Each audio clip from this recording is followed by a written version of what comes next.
राजनीति और ये पद नहीं लिखे थे उनको नहीं मिला। आदमी की कीमत उसके पद से नहीं होती है, आदमी की कीमत उसकी सेवा से होती है। ये जो संस्कार हमको जिस संगठन ने दिया है, हम उसी के आधार पर काम करने का प्रयास करते हैं। मैं सोचता हूँ हम राजनीतिक पार्टी जो हमने बनाई है वो केवल मजे लूटने के लिए नहीं बनाई, कोई यहाँ सुख और वैभव का आनंद लेने के लिए नहीं बनाई, हम इस पद और प्रतिष्ठा के अभिमान करने के लिए नहीं बनाई। हमको ये सिखाया है, जीवन पुष्प चढ़ा चरणों में, मांगे मातृभूमि से यह वर, तेरा वैभव अमर है माँ, हम दिन चाह है। हम इस साधना के प्रतीक हैं, इस रास्ते पर चलने वाले लोग। तो मैं आज प्रबुद्ध जनों से आप सबसे प्रार्थना करता हूँ कि देश के सब कर्ता धर्ता ने जो शासन प्रणाली दी है वो शासन ईमानदारी से जनता के हाथ में है। इसको लोकतंत्र कहते हैं, जनतंत्र कहते हैं। हम तो आपकी वोट की पेटी से पैदा होने वाले लोग हैं, पैदा करने का अधिकार आपके हाथ में है। हमें अगर आप वोट के द्वारा भेजोगे तो जयपुर और दिल्ली जाएंगे और नहीं तो अपने घर जाएंगे। इतना बड़ा अधिकार देश की जनता को मिलने के बाद 70 साल के बाद भी हमको ये दुकान लगानी पड़ती है। आपको अच्छा बुरा कहना पड़ता है, ये ठीक है ये ठीक नहीं है, इसको बुरा कहो इसको भला कहो। ये देश का सौभाग्य नहीं मानता। देश का सौभाग्य तो उस दिन आएगा जिस दिन हम सब लोगों की दुकान उठ जाएगी कि आपके आने की कोई जरूरत नहीं। भगवान ने हमको भी दिमाग दिया है, हम भी इस धरती का अन्न खाते हैं, इस पे जिंदा रहते हैं। हमें भी अपने देश के बारे में अच्छा बुरा सोचने का भगवान ने अकल दी है। हम अपना निर्णय स्वयं कर लेंगे। उसमें अगर हम आपकी कसौटी पे करते ठीक उतरते हैं तो हमें चुन लो, नहीं उतरते तो हटा दो।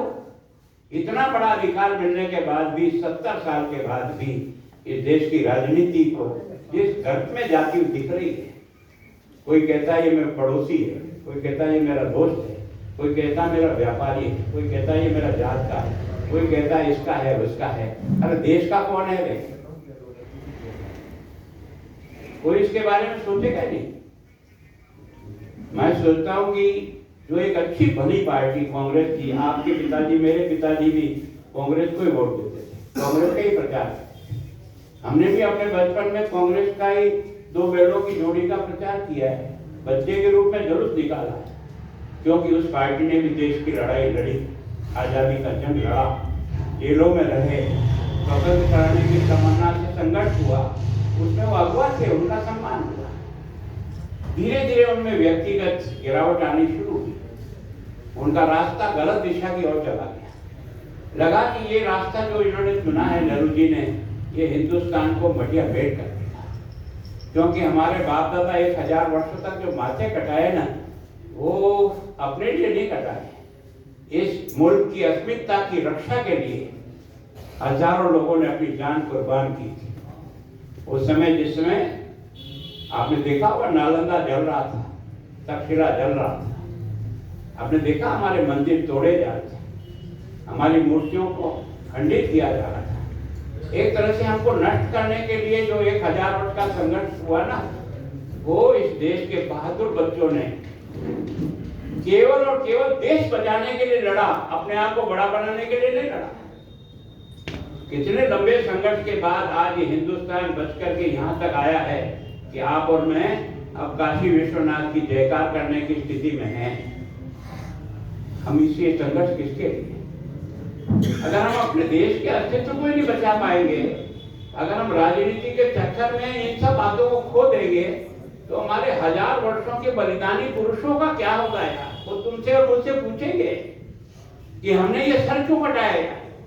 हमने राज लेने के लिए नहीं कटाया, हमने पदों पर बैठने के लिए नहीं कटाया, इस देश की अस्मिता को बचाने के लिए हमने सब कुछ कुर्बान किया। और अगर आज आजाद देश होने के बाद भी हमारी वो सब चीजें खत्म हो जाए, अंग्रेजों ने जिस तरह से हमको पढ़ा के अंग्रेजी से डुबो कर खत्म कर दिया, हम अपनी संस्कृति से टूट गए, हम अपने धार्मिक स्थानों से टूट गए, हम अपने संस्कारों से टूट गए, हम अपने पूर्वजों से टूट गए, तो फिर देश में क्या बचेगा? और इसलिए ये जो डॉक्टर श्यामा प्रसाद मुखर्जी ने नेहरू जी के सामने सीना ठोक करके जब आगे आया ना, तो इसी कारण से कि नेहरू जी तुम्हारी रास्ता गलत पकड़ लिया, तुम वोटों के कारण से तुष्टीकरण के आधार पर इस देश को चला करके जिस तरह से सर्वनाश ले जा रहे हो, ये रास्ता ठीक नहीं। एक दिन डुबो देगा। इस बात के लिए लगा, देश का विभाजन हुआ। गांधी जी ने कहा मेरे शरीर के टुकड़े पर दे तू फटेगा, लेकिन आपने देखा कि राज्य के कुछ लोगों ने, चाहे वो जिन्ना हो चाहे नेहरू जी हो, अपने पदों के लिए देश बढ़ता है इसका मतलब भारत माता बढ़ती है। किसी को दर्द हुआ? ये जमीन का टुकड़ा नहीं बैठा है। भगवान ने आपको और मुझे ऐसी आकृति दी है, ऊपर से हिमालय है और नीचे से दक्षिण में हिंद महासागर है, इसके बीच का देश आर्यव्रत और भारतवर्ष है। लेकिन उसके टुकड़े हुए, और टुकड़े होते समय जो कुछ भी दृश्य प्रस्तुत हुआ, जिन्होंने देखा होगा उनकी आत्मा रोती होगी। आपके शहर में भी कुछ परिवार ऐसे उजड़े हुए यहाँ आए होंगे, जिनको वहां से खदेड़ करके निकाला होगा या इज्जत बचाने के लिए यहाँ शरणार्थी बन करके आपके दरवाजे पर आकर पड़े रहे होंगे। आखिर समझौता तो यही हुआ था ना कि भाई तुम वहां रहो, हम यहाँ रहें। यहाँ भी आजादी से रह सकते हो, वहां भी रह सकते हो। समझौता तो इसी बात पे हुआ, एक्ट तो यही आधार पे हुआ, दस्तखत तो इसी पे हुए थे। जो जहाँ रहना चाहे रहे, सब जगह उनको वही मान और सम्मान मिलेगा। लेकिन मेरा देश का वो हिंदू जो 23% था पाकिस्तान में, आज 2% है। कल्पना कर सकते हैं क्या? विभाजन इसलिए स्वीकार किया था कि वहां का हिंदू या तो मर जाए, या धर्म बदल जाए, या खत्म कर दिया जाए, या भागकर यहाँ जाए। और हमारे यहाँ जितने लोग थे आज की तारीख में, हमने उनको मान सम्मान देकर के 9% से 14% हुआ है, हमने उसको कोई तकलीफ नहीं दी। और इस जगह ये रास्ता जिस तरह से भटका है, हमारी पैदावार वहीं से है। हमने ये सोचा ही नहीं था कि हम कभी राज की पार्टी बने। हम तो सोचे हम तो ये बोलते बोलते मर जाएंगे, हमारे भाग्य में लिखा ही नहीं देश का बदलना। लेकिन हमने कहा कोई बात नहीं, आज नहीं तो कल, कल नहीं तो परसों, परसों नहीं तो तरसों, हिंदुस्तान की जनता इस हकीकत को समझेगी कि हम राज के लिए नहीं मर रहे हैं, हम इस देश की महान संस्कृति की रक्षा के लिए इस जंग में उतरे हैं। ये आज नहीं कल सफलता मिलेगी, ईश्वर देगा हमको। और आज ये सफलता मिली है दोस्तों, आज ये सफलता दिख रही है आपको और मुझको। ये कोई कोई प्रभु का चक्र है इस देश में, कोई एक अदृश्य शक्ति रहती है दुनिया में, इस ब्रह्मांड में।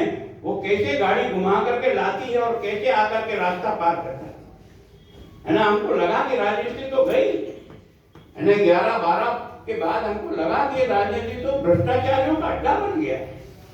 ये तो सारे लूटखोर आ गए और देश पर राज कर रहे हैं है ना। कोई घास खा रहा है, जेल जा रहा है, कोई तार खा रहा है, जेल जा रहा है, कोई यूरिया खा रहा है, कोई जो है ना दलाली खा रहा है, हथियार लाने में बोमोड़ दलाली में दलाली खा गया है ना, कोई मकान खा रहा है ना, लगता है कोई खेल का सामान खा रहा है।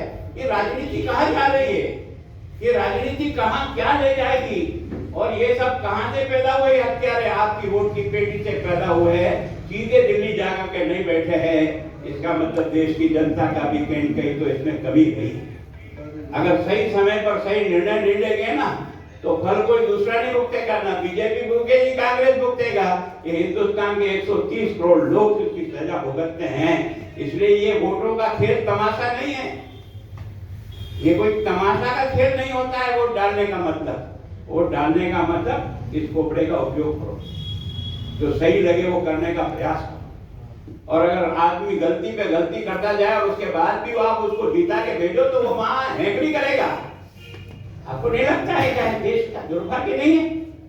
इन हालातों को देखकर मन में दुख नहीं होता है कि मैं सोचता हूँ कि ये तो क्या प्रभु की कोई रचना थी। मुझे ऐसा लगता है कि मैं उस गोवा की बैठक पे था, जिस गोवा की प्रतिनिधि सभा की बैठक में हमारे राजनाथ सिंह जी उस समय राष्ट्रीय अध्यक्ष थे।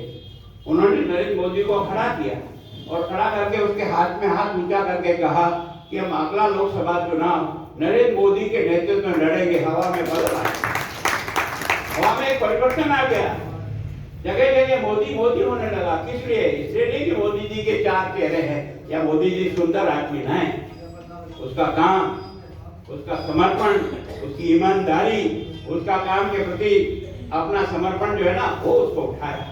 13 साल तक गुजरात का मुख्यमंत्री रहने के बाद एक गोधरा का दंगा तो जरूर हुआ, लेकिन उसके बाद एक तिनका नहीं हिला। तिनका लगा है कोई बहादुर जो इस देश की इस परिस्थिति में मुकाबला कर सकता है और देश को निकाल सकता है। लोगों को लगा यार 13 साल में मुख्यमंत्री रहने के बाद भी इसके शरीर पर एक काला धब्बा नहीं लगा है। राजनीति में शुचिता क्या होती है, राजनीति में समर्पण क्या होता है, ये लोगों ने देखा। तब जाकर के मोदी उठा। ये जो बीजेपी आज यहाँ जो आई है ना, ये हमारे उन नेताओं के जीवन को देख कर गई है ना। अटल जी जैसा व्यक्ति लोकसभा में एक वोट से हार जाता है। आपने और हमने सुने वो भाषण है ना, आंखों में से पानी बहने लग गया कि आदमी क्या बोल रहा है। और उसके बाद भी जब वोटों का खटका दबाया, एक वोट कम मिल गया। मैं होता तो कहता नहीं यार एक बार दोबारा और ट्राई करो, कहीं गलत तो नहीं दब गया। लेकिन नहीं, करेक्टर किसको कहते हैं? 1 मिनट में कागज दिया, त्याग पत्र लिख करके राष्ट्रपति के घर रवाना हो गया और राज को छोड़कर बाहर आ गया। ये बीजेपी ये उठाते हैं। बीजेपी इस प्रकार के करेक्टर के लोग जो है ना, वो बीजेपी को जनता के बीच में जमाने का प्रयास करते हैं। मैंने अडवाणी जी का भी वो दृश्य देखा है लोकसभा में।